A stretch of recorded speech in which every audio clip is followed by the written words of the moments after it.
আসসালামু আলাইকুম রাহমাতুল্লাহ।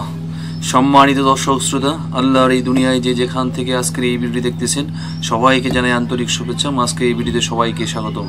তো আজকে এই ভিডিওটি হচ্ছে নতুন বেতন কাঠামো রূপরেখা নিয়ে সচিবদের সঙ্গে বসেছে কমিশন। তো এই বিষয়ে দৈনিক শিক্ষার একটি প্রতিবেদন প্রকাশ করছে, চলুন বিস্তারিত আমরা জেনে নেই। এটা হচ্ছে প্রকাশিত হয়েছে 19শে নভেম্বর 5টা 20-এ, ঠিক আছে।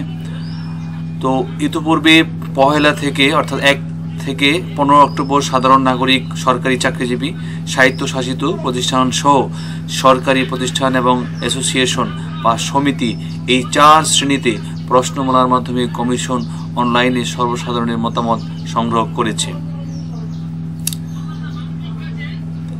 সরকারি, আধা সরকারি, স্বায়ত্তশাসিত প্রতিষ্ঠান, রাষ্ট্রায়ত্ত ব্যাংক, সরকারি মঞ্জুরিপ্রাপ্ত বিশ্ববিদ্যালয় এবং রাষ্ট্রায়ত্ত শিক্ষা প্রতিষ্ঠানের কর্মকর্তা কর্মচারীদের বেতন ভাতা নিয়ে বিভিন্ন মন্ত্রণালয়ের সচিবদের সঙ্গে বৈঠকে বসেছে জাতীয় বেতন কমিশন। আগামী সোমবার 24শে নভেম্বর সচিবালয়ে এই বৈঠক অনুষ্ঠিত হবে। এতে সভাপতিত্ব করবেন জাতীয় বেতন কমিশনের সভাপতি জাকির আহমেদ খান। এ বিষয়ে পাঠানো এক বার্তায় বলা হয়, সরকারি, আধা সরকারি, স্বায়ত্তশাসিত প্রতিষ্ঠান, রাষ্ট্রায়ত্ত ব্যাংক, সরকারি মঞ্জুরিপ্রাপ্ত বিশ্ববিদ্যালয় এবং রাষ্ট্রায়ত্ত শিক্ষা প্রতিষ্ঠানের কর্মকর্তা কর্মচারীদের জন্য বিদ্যমান বেতন ভাতা ও অন্যান্য সুবিধা পর্যালোচনা পূর্বক সুপারিশ প্রণয়নের লক্ষ্যে জাতীয় বেতন কমিশনের সঙ্গে বিভিন্ন মন্ত্রণালয় বিভাগের সচিবদের সভা অনুষ্ঠিত হবে।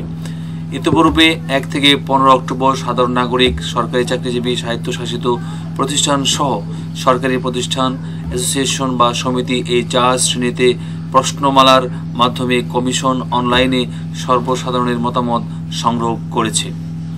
এর আগে গত জুলাইয়ের শেষ দিকে সাবেক অর্থ সচিব জাকির আহমেদ খানকে সভাপতি করে 23 সদস্য বিশিষ্ট জাতীয় বেতন কমিশন 2025 গঠন করে প্রজ্ঞাপন জারি করে সরকার।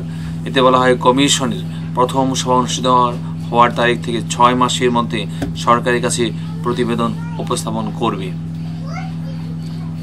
তো আজকে ভিডিও পর্যন্তই। ভালো থাকবেন সবাই। আল্লাহ হাফেজ। আসসালামু আলাইকুম ওয়া রাহমাতুল্লাহি ওয়া বারাকাতুহু।